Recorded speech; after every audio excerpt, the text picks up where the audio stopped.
Energy certification can be defined as a document that reports the energy efficiency of a building, whether it is a house, building, premises, etc. This report qualifies the building in 7 levels, being the energy rating A the most efficient and G the least efficient.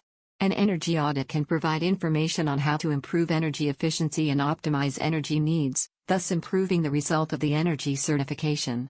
The energy certificate registration must be done in an official body that must have each autonomous community of Spain. The execution of an energy certification can be completed using official programs for the certification of the energy efficiency of buildings. These programs are those documents that have been recognized by the Ministry of Industry, Energy and Tourism and by the Ministry of Development. These programs can be used as a tool to verify the energy-saving regulations and/or to certify either existing buildings or new buildings, with a general option or with the simplified option, for residential or tertiary use. The objective of the CE3 program is to obtain simplified energy rating of existing buildings. Residential buildings. Small and medium-sized tertiary buildings. Large tertiary buildings. Evaluation of pre-quantified savings measures. The following is an example of the use of this program in an energy qualification activity of a single-family house, explaining the step-by-step. After opening the program, we will see a series of default projects, but we are going to create a new one. In the name of the project, we will put the name of the house. There is a default image that we can change by clicking on the 3 dots, but we are going to leave it. Then click on Accept. As we can see, our new project has been created.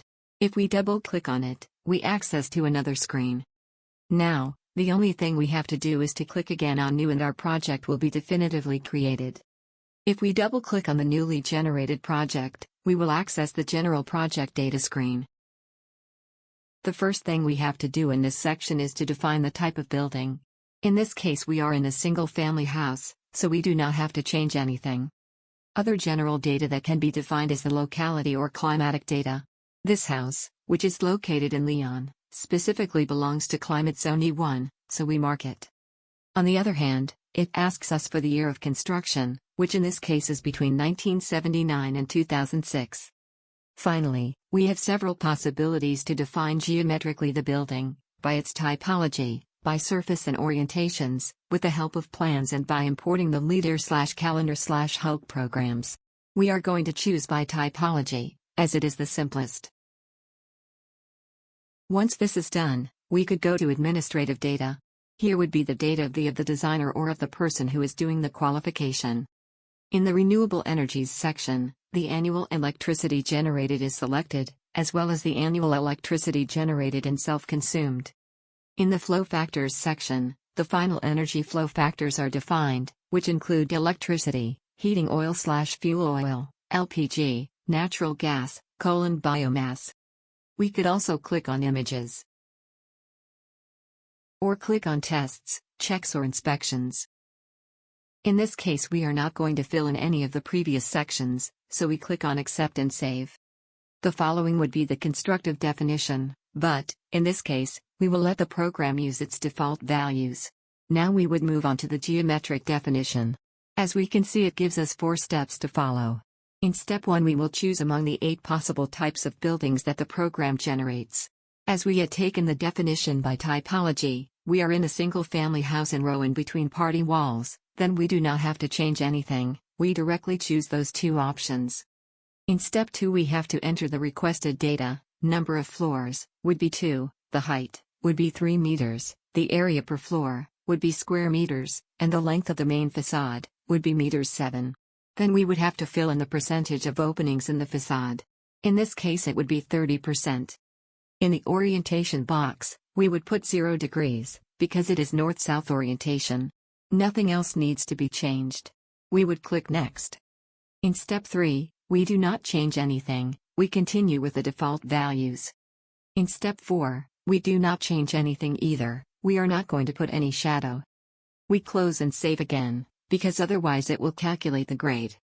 In the System Definitions section, we select in the main heating system that we are going to use, a boiler, a standard heating boiler, fuel oil C, with a rated output of 24 kilowatts and, in the year of installation or last renovation, as we know that the building was built in 1994, we put that date. The nominal output, we leave the default.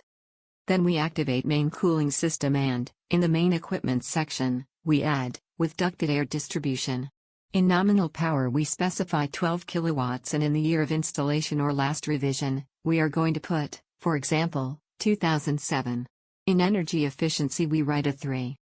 Finally, we have the main domestic hot water system. We keep the option that the program gives us of main equipment and, in fuel, we select oil. The year of last renovation would be 1994, and we would have already done the part of system definition.